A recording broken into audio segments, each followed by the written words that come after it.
നമസ്കാരം. ഹമാസിനെയും ഹിസ്ബുള്ളയും എല്ലാം പോലെ ഇറാൻ്റെ സഹായം നിർലോഭം ലഭിക്കുന്ന ഒരു തീവ്രവാദ പ്രസ്ഥാനമാണ് ഹൂത്തികൾ.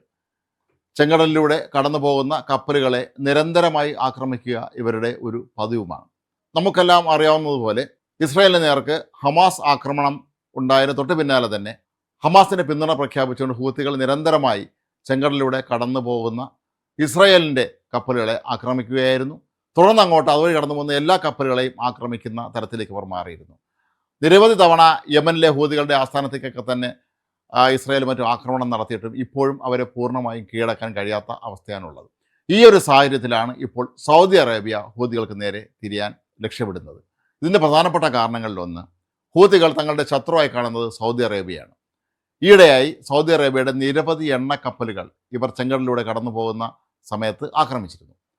തങ്ങളുടെ ആസ്ഥാനമായ യമനിലെ വിമാനത്താവളത്തിലേക്ക് സൗദി അറേബ്യ മിസൈലുകൾ അയച്ചു എന്ന് ആരോപിച്ചുകൊണ്ടാണ് ഇത്തരത്തിലുള്ള ഒരു ആക്രമണം നടത്താൻ ഹൂത്തികൾ തയ്യാറായത്. യമനിലാണ് ഹൂത്തികളുടെ ആസ്ഥാനമെങ്കിലും അവിടെ ഔദ്യോഗിക സർക്കാരുണ്ട്, ഈ ഹൂത്തികളുടെ സമാന്തര ഭരണമുണ്ട്. ഹൂത്തികളെ നേരിടുന്നതിനായി സൗദി അറേബ്യ ഇപ്പോൾ ഒരു പുതിയ മാർഗമാണ് തേടുന്നത് എന്നാണ് അന്താരാഷ്ട്ര മാധ്യമങ്ങൾ പുറത്തുവിടുന്ന വാർത്ത സൂചിപ്പിക്കുന്നത്. അതായത് ഏതാണ്ട് 14ഓളം രാജ്യങ്ങൾ ഉൾപ്പെടുത്തി, അത് ഖത്തർ, ഈജിപ്റ്റ് ഉൾപ്പെടെയുള്ള രാജ്യങ്ങൾ ഉൾപ്പെടുത്തിക്കൊണ്ടൊരു സഖ്യം രൂപീകരിക്കുക എന്നുള്ളതാണ്, അവരെ കൊണ്ട് ആക്രമിക്കുക എന്നുള്ള ഒരു രീതിയിലേക്കാണ് ഇപ്പോൾ സൗദി അറേബ്യ നീങ്ങുന്നത്. സൗദി അറേബ്യ നേരിട്ട് യമനിലേക്ക് ആക്രമണം നടത്തുന്നതിന് പകരം ഈ സഖ്യ സേനയെ ഉപയോഗിച്ചുകൊണ്ട് തന്നെ ഇവരെ ആക്രമിക്കുക എന്നുള്ളതാണ് ഇപ്പോൾ അവർ തീരുമാനിച്ചിട്ടുള്ളത് എന്നാണ് ഈ റിപ്പോർട്ടുകൾ സൂചിപ്പിക്കുന്നത്. സൗദി അറേബ്യയെ സംബന്ധിച്ചിടത്തോളം ഇപ്പോൾ അവരുടെ എണ്ണ ഉൽപ്പന്നങ്ങൾ കൊണ്ടുപോകാൻ ഏറ്റവും അധികം ഉപയോഗിക്കുന്നത് ചെങ്കടലാണ്. പക്ഷേ ചെങ്കടൽ വഴി ഇപ്പോൾ എണ്ണ ഉൽപ്പന്നങ്ങൾ കൊണ്ടുപോകുമ്പോൾ നിരന്തരമായി ഹൂതികൾ അതിന് നേരെ ആക്രമണം നടത്തുകയാണ്. കപ്പലുകളെ നിരന്തരം ആക്രമിക്കുന്ന ഒരു സാഹചര്യം ഒഴിവാക്കിയില്ലെങ്കിൽ അത് സൗദി അറേബ്യയെ സംബന്ധിച്ചിടത്തോളം മറ്റ് പല പ്രതിസന്ധികളിലേക്ക് എത്തിക്കും എന്നവർക്കറിയാം. അതുകൊണ്ട് തന്നെയാണ് ഈ ഹൂത്തി മുതല നേരിടുന്നതിന് വേണ്ടിയുള്ള പുതിയ പദ്ധതികൾ ആവിഷ്കരിക്കുന്നത്. ഹൂത്തി മുതൽ അത്ര നിസ്സാരന്മാരല്ല എന്ന് നമുക്ക് നന്നായിട്ട് അറിയാം. ഹമാസിനെ പോലെയൊന്നുമല്ല ഹൂത്തികളെ സംബന്ധിച്ചിടത്തോളം അവർക്ക് ശക്തമായ അടിത്തറയുണ്ട്. ഇറാൻ അവർക്ക് കാലാകാലങ്ങളിൽ നൽകിയിട്ടുള്ള വലിയ ആയുധ ശേഖരവും മറ്റെല്ലാ സംവിധാനങ്ങളും ഉണ്ട്. മാത്രമല്ല യമനിലെ വിമാനത്താവളങ്ങളും തുറമുഖങ്ങളും എല്ലാം തന്നെ അവർ ഇപ്പോഴും അവരുടെ നിയന്ത്രണത്തിൽ അവർ കയ്യേറി വെച്ചിരിക്കുകയാണ്. അപ്പോൾ അങ്ങനെയുള്ള ഒരു സന്ദർഭത്തിൽ ഇവരെ പെട്ടെന്ന് ഒറ്റയടിക്ക് കീഴടക്കാൻ അത്ര എളുപ്പമല്ല എന്നറിയാവുന്നുള്ള സൗദി അറേബ്യ ഏതായാലും ഈ ഒരു സഖ്യത്തെ മുൻനിർത്തിക്കൊണ്ട്, സഖ്യത്തിൽ ചേർന്നുകൊണ്ട് തന്നെ സംയുക്തമായ ഒരു ആക്രമണം നടത്തി ഹൂതികളെ ഇല്ലാതാക്കുക, അവരുടെ ആസ്ഥാനങ്ങൾ തകർക്കുക, അവരുടെ ശക്തി കേന്ദ്രങ്ങൾ ഇല്ലാതാക്കുക എന്നുള്ളതാണ് ലക്ഷ്യമിടുന്നത് എന്നാണ് ഇപ്പോൾ ഈ ഒരു മാധ്യമ റിപ്പോർട്ടുകളിൽ നിന്ന് നമുക്ക് മനസ്സിലാക്കാൻ കഴിയുന്നത്. ഹൂത്തികളെ സംബന്ധിച്ചിടത്തോളം അവരുടെയും പ്രധാനപ്പെട്ട പല നേതാക്കളും ഇതിനോടകം കൊല്ലപ്പെട്ടിട്ടുണ്ടായിരുന്നു. ഇസ്രായേൽ ആകട്ടെ അവരെ കൃത്യമായി ലക്ഷ്യം വെച്ച് നിരന്തരമായി ഹൂത്തികൾക്ക് നേരെ ആക്രമണം നടത്തിയിരുന്നു.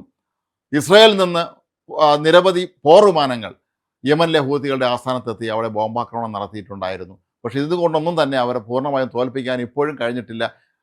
ഓരോ ആക്രമണം കഴിയുമ്പോഴും അവർ വീണ്ടും ശക്തി പ്രാപിക്കുന്നതായിട്ടാണ് നമ്മൾ കാണുന്നത്. ഇതിൻ്റെ പ്രധാനപ്പെട്ട വിഷയങ്ങളിലൊന്ന്, ഇറാൻ തന്നെയാണ് ഇവർക്ക് വേണ്ടുന്ന എല്ലാ സഹായങ്ങളും, അതായത് പണവും പരിശീലനവും ആയുധങ്ങളും എല്ലാം നൽകുന്നത് ഇറാനാണ് എന്ന് എല്ലാവർക്കും അറിയുകയും ചെയ്യാം. അപ്പോൾ അങ്ങനെയുള്ള സന്ദർഭത്തിൽ ഇപ്പോൾ ഇറാൻ നിരന്തരമായി ഗൾഫ് രാജ്യങ്ങൾക്ക് നേർക്ക് ആക്രമണം നടത്തുകയാണ്. അവിടെയുള്ള അമേരിക്കയുടെ സൈനിക താവളങ്ങൾക്ക് നേരെ ആക്രമണം നടത്തുന്നുണ്ട്.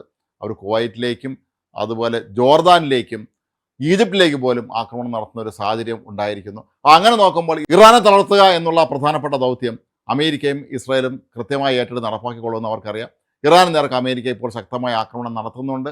ഹിസ്ബുള്ള എന്ന ഭീകര സംഘടനയുടെ ആസ്ഥാനമായ ലെബനനിലേക്ക് നിരന്തരമായി ഇസ്രായേൽ ആക്രമണം നടത്തി അവരുടെ ഭൂഗർഭ തുരങ്കങ്ങളൊക്കെ തന്നെ നശിപ്പിക്കുകയും ചെയ്യുന്ന ഒരു ഘട്ടത്തിലാണ് ഇപ്പോഴുള്ളത്. അങ്ങനെ നോക്കുമ്പോൾ ഇനി അവശേഷിക്കുന്നത് ഈ ഹൂത്തി യുവതർ മാത്രമാണ്. അതുകൊണ്ട് തന്നെയാണ് ഹൂത്തി യുവതരെയും കൂടെ പൂർണ്ണമായും ഇല്ലാതാക്കുക എന്നുള്ളത് ഇസ്രായേലിൻ്റെ മാത്രം ലക്ഷ്യമല്ല, സൗദി അറേബ്യ ഉൾപ്പെടെയുള്ള രാജ്യങ്ങളുടെയൊക്കെ തന്നെ അവരുടെ സുരക്ഷിതത്തിൻ്റെയും അവരുടെ രാജ്യത്തിൻ്റെ ഭാവിക്കും എല്ലാം ആവശ്യമായൊരു കാര്യമാണ്. പക്ഷേ ഇവരെ നിരന്തരം പ്രോത്സാഹിപ്പിക്കുന്ന ഇറാൻ്റെ നിലപാടിനോട് പലപ്പോഴും സൗദി അറേബ്യ ഉൾപ്പെടെയുള്ള രാജ്യങ്ങൾ വിയോജിപ്പ് പ്രകടിപ്പിച്ചിട്ടുണ്ടെങ്കിൽ പോലും ഇറാൻ അതെല്ലാം അവഗണിച്ചുകൊണ്ട് ഈ പ്രോക്സി സംഘടന, അതായത് ഹിസ്ബുള്ള, ഹമാസ്, ഹൂത്തി ഇവരെല്ലാവരെയും നിരന്തരം പ്രോത്സാഹിപ്പിക്കുന്നതായിട്ടാണ് നമ്മൾ കാണുന്നത്. ഇവരുടെ കൈവശമുള്ള ആയുധങ്ങൾ പോലും അല്ലെങ്കിൽ അവർക്ക് പരിശീലനം ലഭിക്കുന്നതൊക്കെ തന്നെ ഇറാൻ്റെ സൈന്യത്തിൽ നിന്നാണ്. അപ്പോൾ അതുകൊണ്ട് തന്നെ അവർക്ക് ഡ്രോണുകളും മറ്റും ഉപയോഗിച്ചുകൊണ്ട് കൃത്യമായ ആക്രമണം നടത്താൻ ഇപ്പോഴും കഴിയുന്നുണ്ട്. മിസൈലുകൾ പ്രയോഗിക്കുന്നുണ്ട്. പല രാജ്യങ്ങളിലേക്ക് ഇവർ മിസൈലുകളും ഡ്രോണുകളും ഒക്കെ അയക്കുന്നതും ഇറാൻ നൽകിയ ആയുധങ്ങൾ ഉപയോഗിച്ചുകൊണ്ട് തന്നെയാണ് എന്ന് എല്ലാവർക്കും അറിയുകയും ചെയ്യാം. ഇറാൻ ആയിരിക്കും ഒരുപക്ഷെ ലോകത്തെ ഏറ്റവും ഫലപ്രദമായ രീതിയിൽ കുറഞ്ഞ ചെലവിൽ ഡ്രോണുകൾ നിർമ്മിക്കുന്ന രാജ്യം. അതുകൊണ്ട് തന്നെ അവർ ഈ ഡ്രോണുകൾ യമനിലെ ഹൂത്തി മുതർക്കും എല്ലാം നൽകുകയും അവർ അത് ഉപയോഗിച്ചുകൊണ്ട് നിരന്തരമായി സൗദി അറേബ്യയിലേക്ക് മറ്റും ആക്രമണം നടത്തുന്നു, അവിടെ കപ്പലുകളെ ആക്രമിക്കുന്നു. ഇതുവഴി കടന്നു പോകുന്ന ചെങ്കടലിലൂടെ കടന്നു പോകുന്ന കപ്പലുകളൊക്കെ തന്നെ നിരന്തരമായി ആക്രമിക്കുകയും നേരത്തെ പിടിച്ചെടുത്തു കൊണ്ടുപോകുന്ന തട്ടിക്കൊണ്ടുപോകുന്ന പരിപാടി അവർക്കുണ്ടായിരുന്നു. അപ്പോൾ ഇങ്ങനെ നോക്കുമ്പോൾ എത്രയും വേഗം ഹൂത്തികളെ ഇല്ലാതാക്കുക, വീണ്ടും വീണ്ടും ഈ ഹൂത്തികൾ ബുദ്ധിമുട്ട് സൃഷ്ടിക്കുകയാണ്. അവർ അവർ സൗദി അറേബ്യയെ നിരന്തരമായി ശല്യപ്പെടുത്തിക്കൊണ്ടിരിക്കുകയാണെന്നുള്ള വ്യക്തമായ ധാരണയുടെ അടിസ്ഥാനത്തിൽ തന്നെയാണ് ഈ ഒരു സഖ്യ സേന രൂപീകരിച്ചുകൊണ്ട് ശക്തമായ തോതിലുള്ള ഒരു ആക്രമണം നടത്തി ഹൂതി മുതൽ പൂർണ്ണമായി ഇല്ലാതാക്കുക.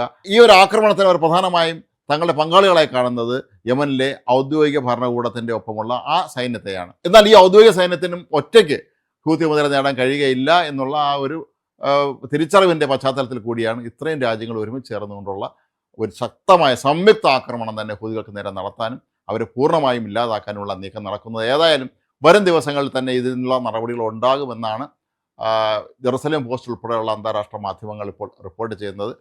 ഏതായാലും ഹൂത്തികളെ സംബന്ധിച്ചിടത്തോളം അവർക്കും ഇനി അധികം നിലനിൽപ്പ് ഇല്ല എന്നുള്ള കാര്യം ഹൂത്തികൾക്കും അറിയാം. കാരണം അമേരിക്ക ഇപ്പോൾ അവിടെ ഹമാസിൻ്റെ ദൗത്യം അല്ലെങ്കിൽ ഇറാൻ്റെ ദൗത്യം പൂർത്തിയായി കഴിഞ്ഞാൽ അടുത്ത അമേരിക്കയെ ലക്ഷ്യമിടുന്നത് ഹൂത്തികളെ തന്നെയായിരിക്കും. അതിനു മുമ്പ് അവരെത്രയും പെട്ടെന്ന് തന്നെ പൂർണ്ണമായും ഇല്ലാതാക്കാൻ തന്നെയാണ് സൗദി അറേബ്യ ലക്ഷ്യമിട്ടിറങ്ങിയിരിക്കുന്നത്. ഒരുപക്ഷെ ഇതിന് മറ്റു രാജ്യങ്ങളുടെ, അമേരിക്ക ഉൾപ്പെടെയുള്ള രാജ്യങ്ങളുടെ പിന്തുണയും അവർക്ക് ലഭിച്ചേക്കും എന്നാണ് ഈ റിപ്പോർട്ടുകളിൽ നിന്ന് നമുക്ക് മനസ്സിലാക്കാൻ കഴിയുന്നത്.